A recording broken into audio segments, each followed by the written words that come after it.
As I sat down to read My Roommate is a Vampire, one passage in particular stood out to me. Frederick J. Fitzwilliam's appearance was all I could think about.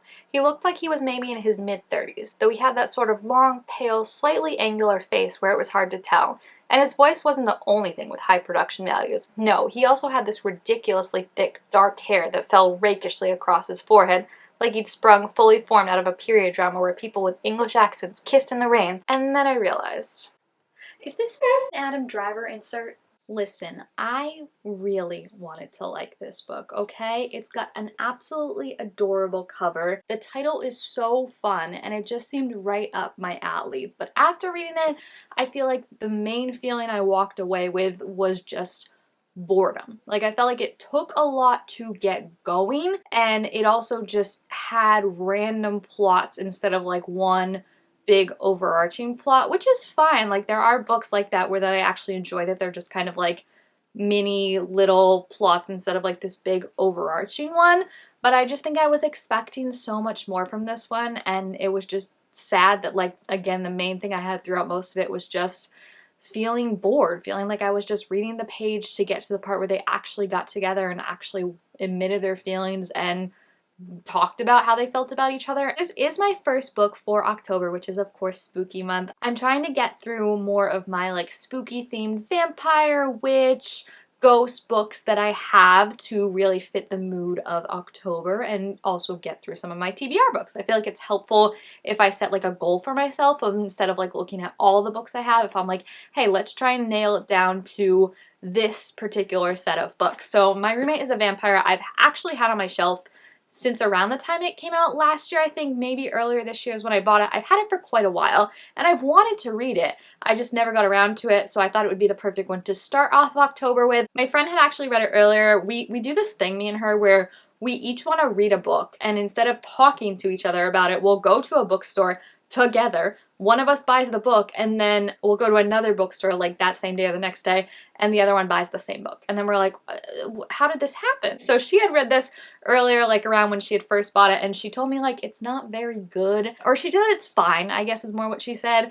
And normally we have similar reading tastes, but I still was like, you know what, I'm gonna give it a try. The, what do you call them, the blurbs were from authors that I think are really cool, so I was like really excited. I thought it sounded fun, and overall, again, it was just very boring. I feel like, let's talk about the pros, at least, like the stuff I liked about it at first. So this book is about Cassie Greenberg, who is a human. She is just really struggling in her life. She is getting evicted from her place. She doesn't have any romantic prospects, the horror, honestly, and she's bouncing around from part-time job to part-time job because she can't land anything with her true passion, which is it's an artist, but again, I'm not in the art world, so I don't know how to describe it very well, but basically, like, she does, like, model art, which is actually really cool. It reminded me a lot of, in the Mean Girls musical that came out this year, they have Janice's character do, like, fabric and paint, so, like, she'll, like, paint something and then she'll, like, also stitch it, and it was just, like, a very cool cross medium. She does something similar to that, where she'll do a painting, but then she puts, like, found trash on it, so she'll do, like, a water painting, but then there'll be, like,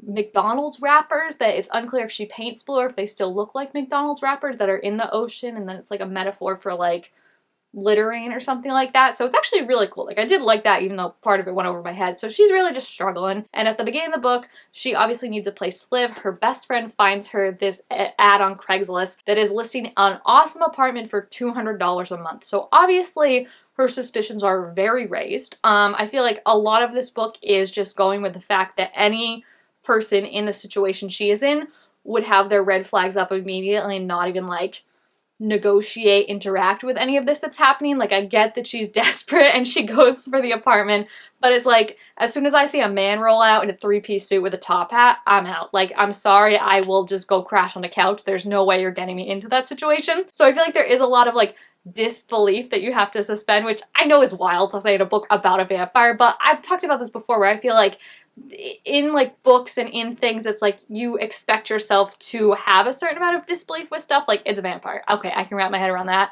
I'm expecting that. What I'm not expecting is for a human woman to go into this situation, see a guy who has a clean kitchen like he's never lived or cooked in it before, doesn't seem to know what pots and pans are when you ask him about them, and just be like, that's a little weird, you know? Like, I feel like there's, like, more things that need to be raised. And to her credit, when she actually finds out he's a vampire, she does run for the hills, but she comes back so quickly that it's like, okay. I feel like I'm missing the pros.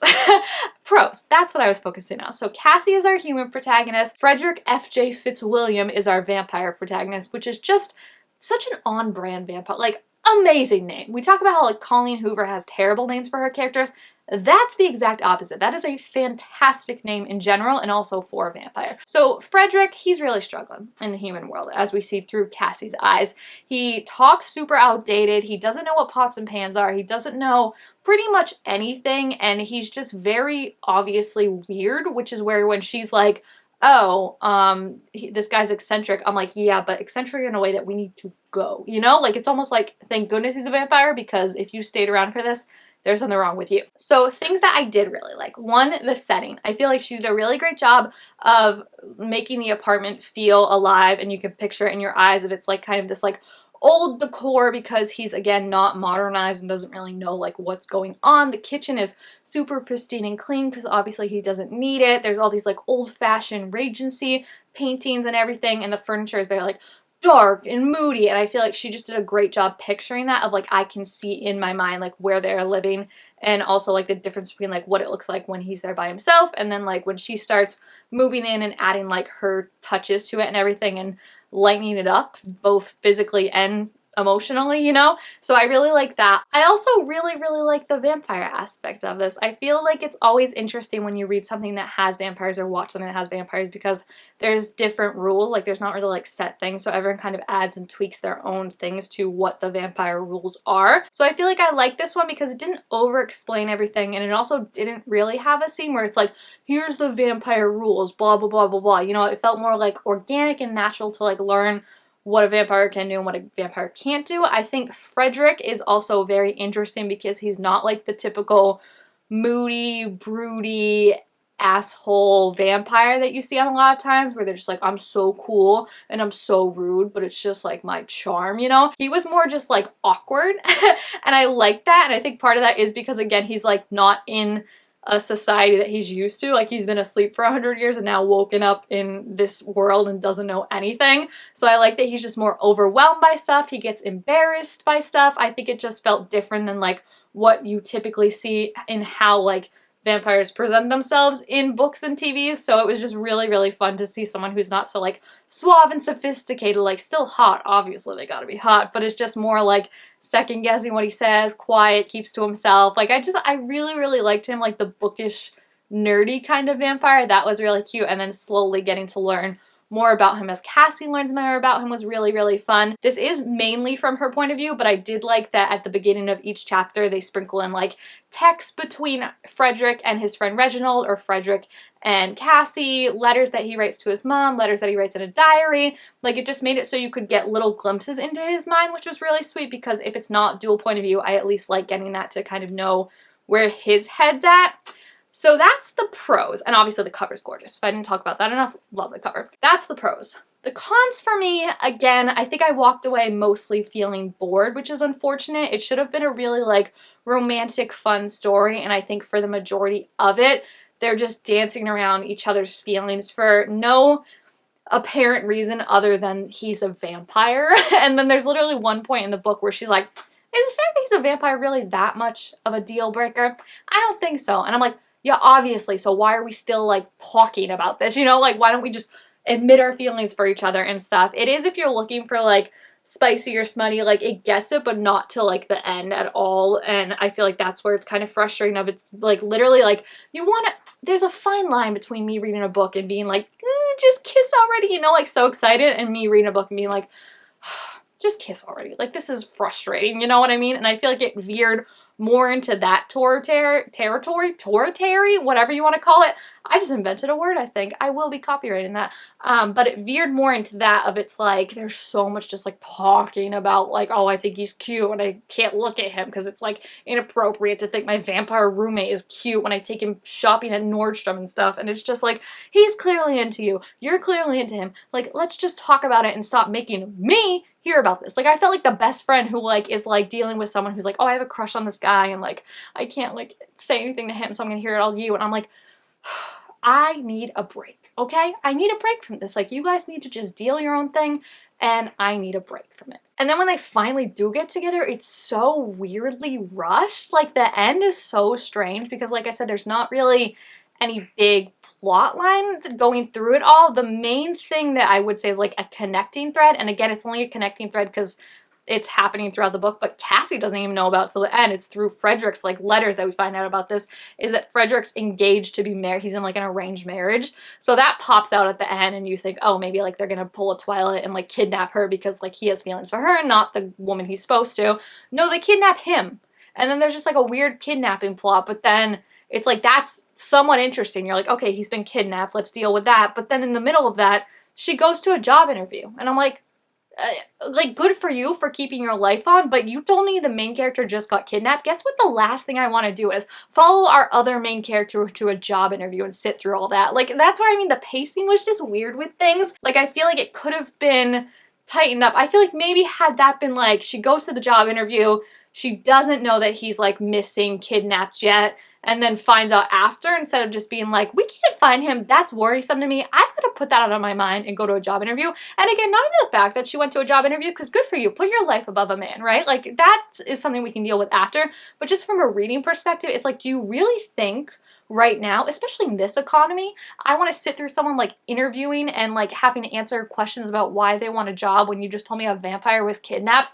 Nah, bro, that is not what I want. I also feel like there's just a lot of stuff too where it's just like, again, that disbelief, like I would just read it and be like, ha, because it was just so like the logical loopholes you have to jump through. One, there's like this really cute diary entry from Frederick in the beginning where he's talking about Cassie and how he's like, oh, no woman has made me feel like this in 100 years. Like, she's so pretty. I haven't had feelings like this in so long. And you're like, oh my gosh, this is beautiful. Like, wow, like she's the first one to turn his head in so long. Then you find out he's been in a vampire coma for 100 years. So you're like, oh, no, she's just truly the first human he's been around in 100 years for a prolonged period of time. So that's where it's kind of like, again, the relationship, I guess, because so much of it is just from her point of view, it felt rushed when they finally did get together. And I feel like it's such a like important leap because it's like, it obviously ends with her being like, hey, maybe I'll have to turn to a vampire if I want to be with this guy forever. And I'm like, you've been with each other a few weeks. Like, you don't even know like his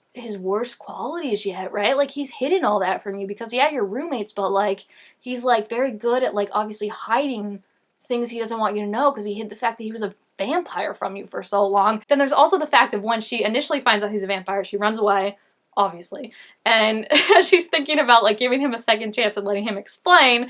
She's like, well, I lied about being an art teacher on my resume, so I guess like we're both trying to put our best selves out. And I'm like, you expect me to sit here and think that this woman would think in her head, well, I lied about my job occupation. This guy lied about being a vampire. So like, I kind of have to give him a little grace. And like, to her credit, she does in the book be like, I know it's not the same thing, but that's also like, if you're looking at the sky and you're like, doesn't that look kind of like orange and it's like blue out? And then you're like, I know it looks more blue, to be fair. I'm like, yeah, you're right. So that negates, like, you know it's weird what you just said, and yet that doesn't like solve the fact that what you said is weird. So I feel like there's a lot of like weird hoops like that. And again, I feel like we didn't get to know a lot about Cassie outside of her job occupation. And it's always strange to me too when there's a lot of like self-doubt in her, because that obviously is something like you see in characters. I think it can be worked very well. But in this case, it was like she needed Frederick's like approval and like his impression of her to spur her into feeling like she is good. And it's not like she's like, oh, I was bad before, and now after meeting Frederick, like my artistic vision is so much better. It's more like, oh, like Frederick says like anyone would be a fool not to hire me, like I'm good, he sees that I'm like good at this, and that gives me confidence. But it treads into the line almost of like, I'm good because he told me, you know what I mean? Where it's like, I feel like she doesn't fully learn to make any changes herself. It's just his words of affirmation are enough for her to be like, I'm good now. It's not that simple that an artist who's struggling to find a job would just be like, I believe in myself and I know I'm good now because he said I'm good, and like that means I'm gonna get a job. Like, it just, I feel like there wasn't enough depth into her character and her understanding that on her own and going through some self-reflection. Like, I feel like it was very much just like these two characters, this guy found this girl. It's the first girl he's met in 100 years, and he likes her, and she likes him because he thinks her art is pretty, and he's kind of funny. And it's just like, I didn't feel the intense, like, I should feel like they are made for each other. If he's a vampire and like this relationship is going to be eternal, like, I should feel like they breathe for each other. They need each other. They were built for each other. And at the end of the day, it just feels like a romance that isn't even as strong as some of the contemporary romances I've read. What I will say, and what I did like, and this is where me and my friend did differ, she did not like Reginald, who is Frederick's best friend. He's kind of more of a side character in this one, but his character is going to be the main character in the next book in this series, which is My Vampire Plus One. I'm actually quite excited for that. I don't think I'm going to buy it just because I've been a little burned by this book, I'll be honest. But I'm going to check it out at the library, hopefully, and see if it's any better because I feel like he is a more charismatic character, and I liked it. My friend didn't. She's like, he's an a-hole, but I'm like, I thought he was kind of fun. And I feel like, again, he was definitely like just enough in this one that I'm intrigued to see like what he'll be like in the other one. And I also feel like very different from Frederick. So I feel like that might be nice, because as much as I did like that Frederick was opposite in terms of like being a vampire and like I liked that, I do feel like character-wise he was though kind of bland, if I'm going to be honest, because it was like he really only had like two personality factors. He had like brooding vampire or like, you know, like little nerd guy, or just like complete horn dog. And like there was no like in between. It was just like, Cassie, I'm blushing around you, to then like, Cassie, you know? And I'm like, okay, like there's gotta be something more here. So I feel like his character intrigues me a little bit more. He also has, I did another vampire part that I did like is the vampire powers. Everyone just gets like a random vampire power. So Reginald can fly, typical vampire power. But our good old Frederick, his power is that he just makes fruit appear when he's nervous. Let me find the exact way they phrase it, because it's so funny. Like, I literally was like, okay, this made the whole book worth it. Some vampires have impressive abilities like turning wine into blood, or being able to fly, or turning back time. Unfortunately, all I can do is somewhat involuntarily conjure fruit when I'm nervous. Like, tell me that's not an amazing power. Like, it's just so funny. Like, there's no purpose to it. He's like, I can't eat food. There's no logical reason why this should be a vampire power, and it's the funniest thing I've ever read. Like, made the book for me, absolutely. But then there's also the fact that, like, okay, when they're, like, hooking up, you find out that, like, he can't, like, complete unless he has blood in his system, which I'm like, that raises a whole bunch of questions, and I've never ever heard that before in a vampire thing. So I was like, you know, you gotta take the wins. So like the kumquat thing, the fact that he can like just make oranges appear when he's nervous, and that I've already said like he's just a nervous nester all the time and is like, and is like, yeah, my rate of like look at all the, he literally has a closet full of fruits, because he's just like, ever since you moved in I'm so nervous, here's all the fruits you've been making me involuntarily produce because I'm nervous. And it's just like the funniest out of left field thing that I was like, made the book for me. So yeah, overall, like I said, I was just disappointed because it just felt boring. And a book that looks like this and sounds like this should be anything but boring. So I think it's well written is the thing. I just didn't vibe with the characters or the plot, but it definitely, like, you can tell that like the author is a good writer. So I'm definitely going to check out Reginald's book, and I have higher hopes for that because, like I said, I feel like I connected to him more as a character and his personality than I did with Cassie. We also got to meet the love interest for the next book very, very briefly. Amelia, like, didn't really get any vibes from her other than she's like a workaholic, but I'm intrigued. I think like I would maybe like the next one better than this one, so I'm not giving up on it entirely. I'm just sad because I thought this would be such a fun one to start spooky season with, and it ended up being like, honestly, a 3-star one for me. So yeah, if you have read this book, let me know what you thought about it. And if you read the second book too, no spoilers, but let me know like if you didn't like this one, if it's better, or like, I'm wondering if it's one of those things, because sometimes, you know, where it's like you read a book and it's like this, and it's like if you didn't like this character, you like the second book, but if you liked this character, then you don't like the second book. So I'm kind of wondering if it's going to be like that, where it's like I just connect more to those ones, and that's why I'm still going to check it out. So yeah, if you have read them, let me know what you thought about it down below in the comments. If you have any other recommendations for spooky season reads, I don't really like horror, but again, like cutesy, like romancy stuff like this with like vampires or witches or ghosts and stuff like that, that's what I'm looking for. So I'm hoping I can get to read more, because again, it's going to help me get through my TBR. And it also gets me in the mood for spooky season. I think it's a perfect win-win. So yeah, thank you guys all so much for watching. Make sure you give this video a thumbs up if you enjoyed it, and I will see you guys next time. Bye!